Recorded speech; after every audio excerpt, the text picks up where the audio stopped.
Vous savez, comme tout, la loi de la manifestation aussi a évolué, puisque naturellement, nous sommes conscients aujourd'hui que nous sommes des êtres multidimensionnels. La fréquence universelle a évolué, la fréquence de la Terre a évolué. Donc nous, en tant qu'êtres humains faisant partie intégrante de l'univers, notre fréquence aussi a évolué. Donc aujourd'hui, nous n'utilisons plus la loi de la manifestation. En tous les cas, c'est ce que je souhaite à tout le monde et c'est ce message que je souhaite faire passer. Vous savez, l'ancienne loi où on manifestait, je dirais, des formes de demandes immatures, où on utilisait la loi de la manifestation à travers des désirs immatures, cette époque est révolue. Aujourd'hui, nous sommes dans l'espace-temps, je dirais, de la vraie manifestation. Aujourd'hui, nous travaillons pour manifester réellement ce que notre âme a besoin d'exprimer à travers nous.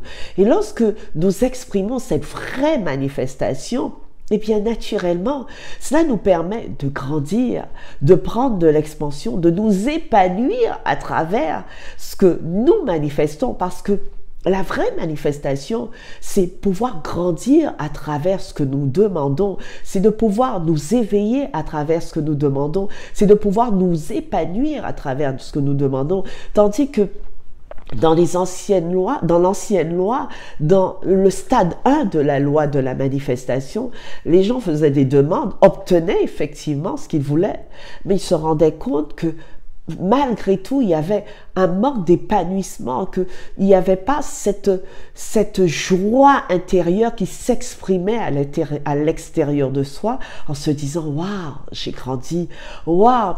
À travers ce que j'ai demandé, j'ai pris de l'expansion, j'ai pu m'épanouir et je m'épanouis et je prends plaisir à manifester encore et encore plus. Et c'est ça la vraie manifestation, c'est pouvoir à travers chaque demande. D'ailleurs, moi je dis, la loi de la manifestation, ce n'est pas demander ce que l'ego veut, ce n'est pas demander ce que peut-être un ami nous a suggéré de faire, c'est se mettre dans les conditions pour permettre à notre âme d'exprimer ce dont il a besoin d'exprimer à travers nous et d'utiliser des questions puissantes pour nous permettre de grandir. Quelle est la prochaine grande étape de ma vie?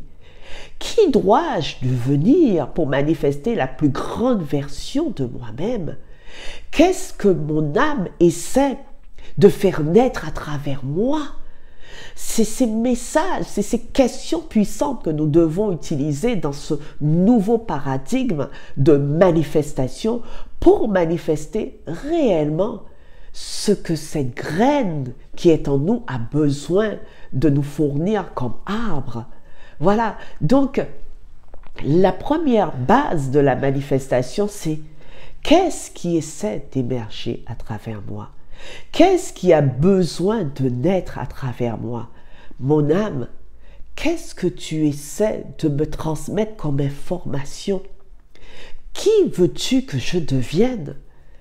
C'est ça la vraie manifestation. Et aujourd'hui, nous devons prendre cette direction pour pouvoir exprimer pleinement notre identité, notre authenticité, car aujourd'hui, nous sommes conscients que nous sommes puissants, que nous sommes des êtres multidimensionnels. Donc, pourquoi aller chercher dehors ce que nous avons déjà en nous?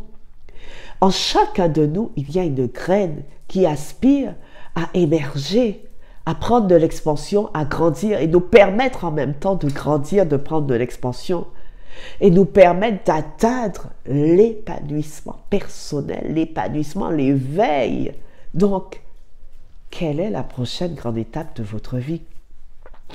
Affirmez qui vous êtes au monde et mettez-vous dans des conditions énergétiques pour permettre à ces choses de se manifester, de circuler à travers vous.